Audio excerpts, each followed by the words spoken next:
Finalement, que veulent vraiment les Gilets jaunes? Quelles sont leurs revendications? C'est ce que nous allons tenter de comprendre grâce à un de leurs porte-parole qui a accepté de venir témoigner ce soir. Mesdames et messieurs, je vous demande d'accueillir Kiki Varalé. Gilets jaunes, gilets jaunes, demain les gilets jaunes.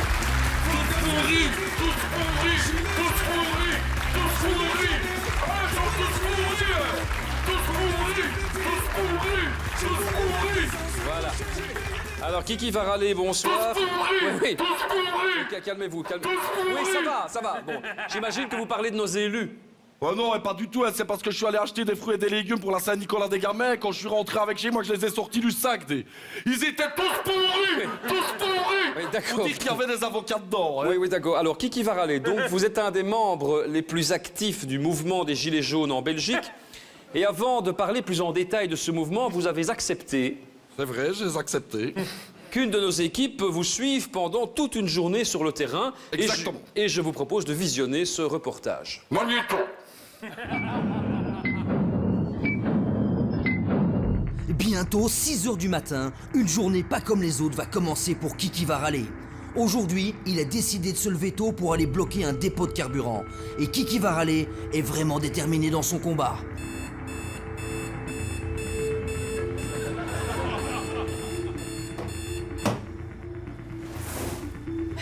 C'est encore l'aube, mais Kiki Varalé décide quand même de se lever. Casse-toi de brigade, c'est un journaliste.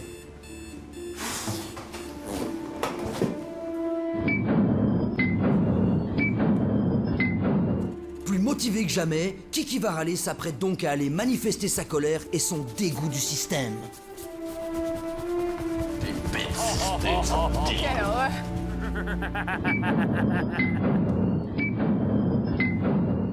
Après une rapide toilette intime, Kiki Varalé est enfin prêt pour le blocage. C'est un homme déterminé qui s'apprête maintenant à se battre pour sa cause.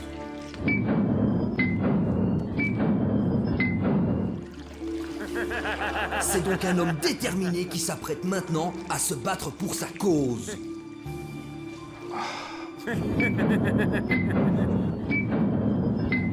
Qu'est-ce qu'ils foutent les autres branleurs? On avait dit tôt le matin.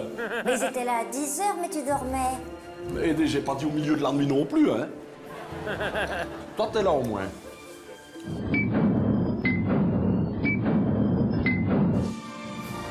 Ah ben cette fois-ci, on a eu de la chance avec le temps. Et c'est déjà sur le coup de midi que Kiki Varalé se rend à une station d'essence. Parfaitement. Je vais de ce pas bloquer un dépôt de carburant car il y en a marre qu'on s'en prenne à des pauvres gens sans ressources. Allez, c'est parti. Tout le monde est prêt? Mais dépêche-toi, on va être en retard. En avant le bataillon. C'est parti. Tout le monde nous attend. 17 h. Kiki Varalé arrive enfin à la station de carburant. Il décide alors d'envoyer un signal fort au gouvernement, afin que les taxes perçues sur les carburants ne rentrent plus dans les caisses de l'État. La révolution est en marche, camarade. Tu te joues à nous contre ces salopards de capitalistes? Allez. Non, rien à voir. Moi, je suis en panne avec mon 4x4 et viens pas me bloquer la route quand je redémarre, connard. Ouais, ça va, profiteuse. Mais c'est que ça suce, hein, ces engins-là. C'est terrible comme ça suce, hein. Et je suis bien obligé de mettre de l'essence pour aller là où ce que les autres ne savent pas s'en mettre. C'est vrai, hein. Je suis comme ça suce. Tu devrais en prendre de la graine, tiens. Essaye déjà de mettre le pistolet dans le bon réservoir et on en reparlera. Non mais... 20 h. La lutte continue. La lutte commence. La révolution est en marche. Oui, mais si elle parcourt autant de kilomètres à pied que toi aujourd'hui, elle est pas près d'arriver à la révolution. Bon, ben ça va, hein. Putain, mais qu'est-ce qu'ils foutent? Et quoi, les gars? On devait être une dizaine. Où êtes-vous? Comment ça sorti 11? Ben non, on avait dit sorti 12. Ah, sorti 11. Mais... Connard, va. Dégradation d'un voie public au poste. Mais du carburant pour nos enfants. Du carburant pour nos enfants. Et même si Kiki Varalé n'a pas d'enfant, le slogan est beau. Quelque chose est en train de changer. Il a encore réussi à éviter l'après-midi tartorie chez maman. Pas content. Oh mon petit gars.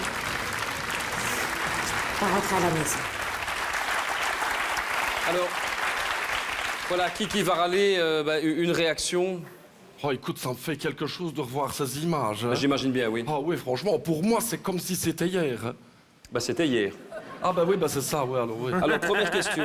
Pourquoi avoir intégré le mouvement, vous qui êtes un anti? Ah ben moi je dirais que je suis tombé dedans un peu comme un athlète aux Paralympiques, hein, par accident. C'est-à-dire que je suis tombé en panne d'essence devant le dépôt de carburant à Feu-Louis. Oui. Comme en attendant les secours, j'ai mis mon gilet jaune, puisque Bien sûr. c'est obligatoire.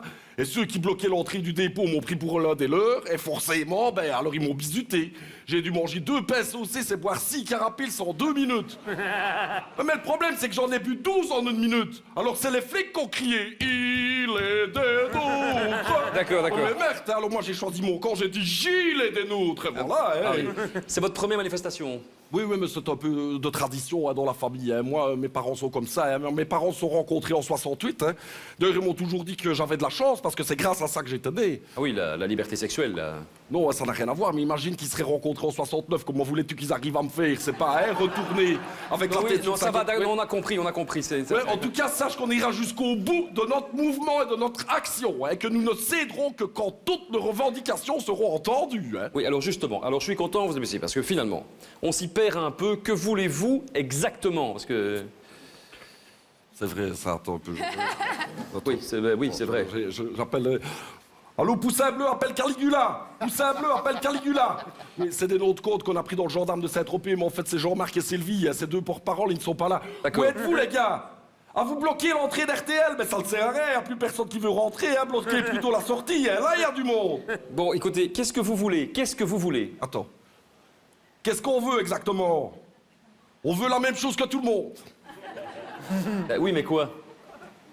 Oui, mais quoi? La baisse du prix du carburant. Il y en a ras-le-bol de la baisse du prix du carburant. Non, de la hausse. Oui, nous revendiquons la hausse du prix du carburant. Mais non, la baisse. Attends, parce que qu'est-ce qu'on revendique exactement? Mais mettez-vous d'accord.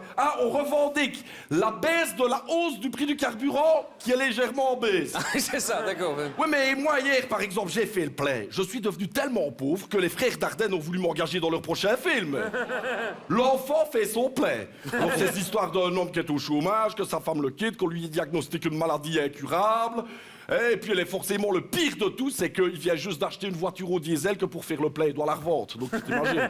Oui, d'accord, bon, et ensuite, parce que... Ensuite, il s'asperge d'essence et il s'immole par le feu. Non. Et vu où est le prix de l'essence, il faut le faire. Ça, il faut vraiment être un flambeur. Oui, ça va, bon. Un flambeur. Oui, non, j'ai compris. Un flambeur. Oui, non, mais j'ai compris, oui.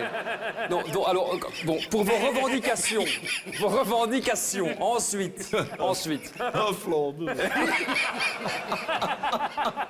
Bon, Nos revendications, attends. oui, ensuite. ensuite, parce que... Qu'est-ce que c'est leur Oui, mais les gars, mettez-vous d'accord, Attends, je les laisse un peu discuter. On va avancer, Non, quoi. ça va, Adrien, toi, ça va bien, tranquille, le temps, la famille, ça va, ok, ça va, c'est bon?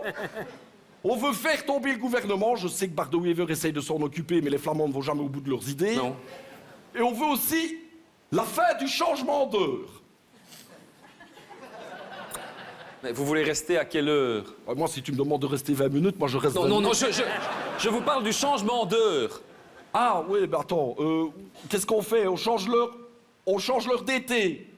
Non, l'heure d'hiver. Eh, les gars, mettez-vous d'accord. Ah, ça, c'est du compromis. On va juste changer une petite demi-heure. Oui, mais attends, on avance ou on recule? Je sais pas. On avance d'une demi-heure en été, on recule en hiver. Oui, mais alors au printemps, on fait comment? 10 minutes, un quart d'heure, c'est bon. Écoutez, posez ces portables. J'ai envie de savoir ce que vous pensez vraiment, vous. Ben, moi, ce que j'aimerais vraiment, c'est savoir qui est le coupable dans la trêve. Il y en a marre d'attendre, Bon, et dans l'ennemi public aussi. On va arrêter cette interview parce que moi, je n'en peux plus. Je n'en peux plus. Oui, ben ça va, oui, allez, d'accord, chérie, ouais, ça va. Ah, c'est votre femme en plus? Bah, oui, c'est ma femme, pourquoi est-ce que tu crois qu'elle n'est jamais d'accord avec moi, évidemment? Oui, d'accord. Oui. Attends, grand, d'autres revendications ici. L'extension du Black Friday à tous les jours de l'année, oui, ça va. Et quoi? Foutre Paul Magnette à poil, n'exagère pas, ma chérie. C'est vraiment inaudible, hein, ce mouvement. Vraiment, je ne comprends pas. On voudrait un peu de clarté dans tout ça. C'est aussi simple que ça, On reçoit le soutien de tout le monde.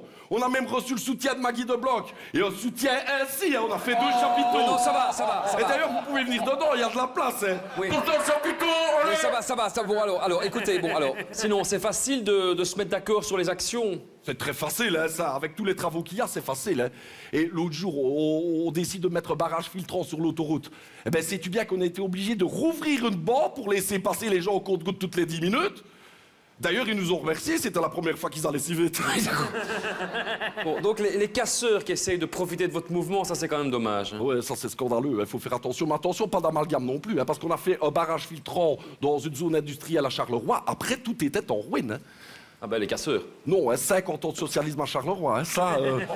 Bon allez, moi je dois y aller, je dois te laisser, gros, parce que je dois encore aller bloquer une pompe d'essence. Parce que demain, moi je reprends le boulot. Et qu'on ne vienne pas m'emmerder pendant mon boulot, hein, merde. Hein. Et qu'est-ce que vous faites comme boulot? Ben, pompiste. Allez les gars, oui, tout avec moi, ma pompe à moi, hein. Allez, tu peux encore avec la condition, ça c'est fait. On peut faire.